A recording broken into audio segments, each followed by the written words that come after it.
మహిషి శాప విముక్తి పొంది లీలావతిగా మారినప్పుడు అయ్యప్ప స్వామి అద్భుత రూపాన్ని చూసి పరవశించి తనను వివాహం చేసుకోమని కోరుతుంది.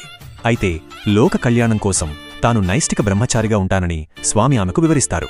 ఆమె పదే పదే వేడుకోవడంతో ఏడైతే శబరిమలకు ఒక్క కన్నెస్వామి మొదటిసారి మాలవేసి వచ్చే భక్తుడు కూడా రాకుండా ఉంటారో ఆ 7 ఆమెను వివాహం చేసుకుంటానని స్వామి మాట ఇస్తారు. ఆ సమయంలో లీలావతి ఒక విన్నపం చేస్తుంది. స్వామి, మీ రూపం అత్యంత ఆకర్షణీయమైనది.